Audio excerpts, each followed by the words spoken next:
Good morning, friends. It's Joe. Welcome to my animal spirituality video for Thursday, August the 1st. Hope you're doing well on this Thursday morning.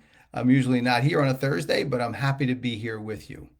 Started off my day as I always do with my morning routines, and I made it to the gym, and now I'm back and ready to speak with you about a very important subject, which I think will bring much healing, much value to the world when we all grasp onto it and soak it in, so to speak, because our animal friends have so much value to add to our lives.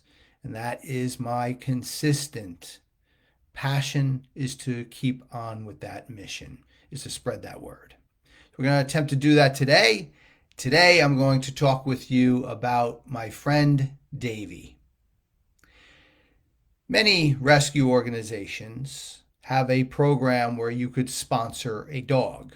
I think it's a wonderful idea. As long as obviously the money goes towards that particular dog or animal, it's a wonderful thing. And you can feel a little sense of pride that you have helped an animal in need without bringing them directly into your home and into your family. Davy was a dog that was unfortunately homeless in Cleveland. He survived bitter cold nights and days on his own, some abuse. He lost an eye because of it. And he was finally rescued and deemed to be very difficult to adopt and brought to, at the time, Best Friends Animal Society in Utah, where I was visiting on a somewhat regular basis. And one of my visits there, after sponsoring Davy, I really couldn't wait to meet him. Now, Davy was a mixed breed, as it's known. Never use the word mutt, and try to even stay away from the word mixed breed, and maybe use what I was taught many years ago, all American dog. And that's what Davy was, a mixture probably of, a pointer, maybe even a pit bull, maybe another breed that doesn't come to mind right now. He was about 50 pounds. He was very adorable, but it was deemed that it was very difficult for him to trust anyone. So when I was brought to meet Davy, I was told that it was not a likely scenario that we were going to actually touch each other. I accepted that and just wanted to embrace being near him. I realized he went through so much and he had so much to teach me about overcoming adversity. But what I didn't realize, he was going to teach me so much about trust. And as we got close together, and I was probably about 10 or 15 feet away, squatted down so I was on his level, it took a little bit of time. He didn't offer any kind of growling or anything else, but he took a step after a couple of minutes. Took a step towards me, put his nose down. I took a couple steps towards him and put my hand down. The proper way to greet a dog, in all honesty, but in this case, even more important to do it with patience.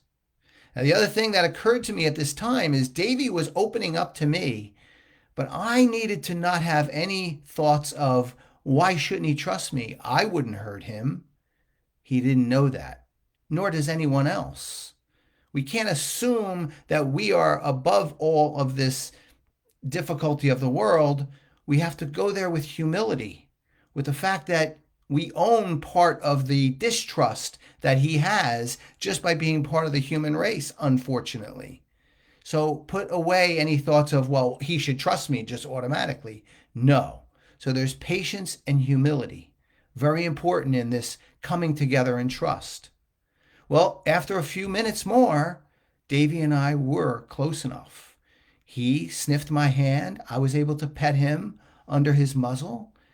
And we spent a few minutes there connecting with the beautiful spirituality of trust.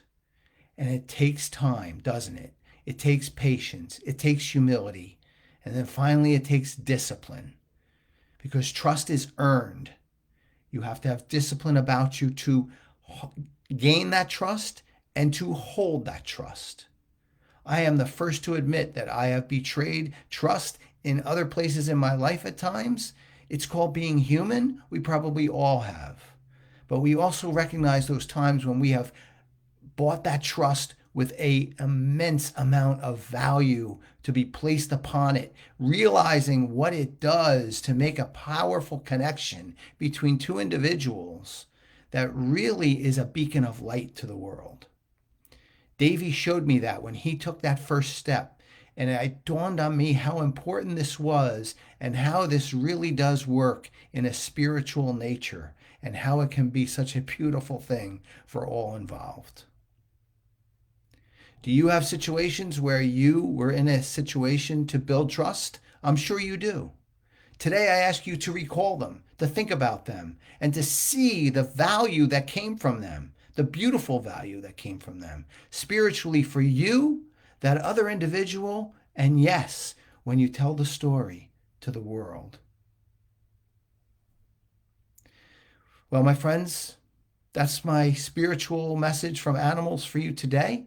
As always, I hope it was helpful. I always welcome your comments and your thoughts, and I always appreciate you being here with me.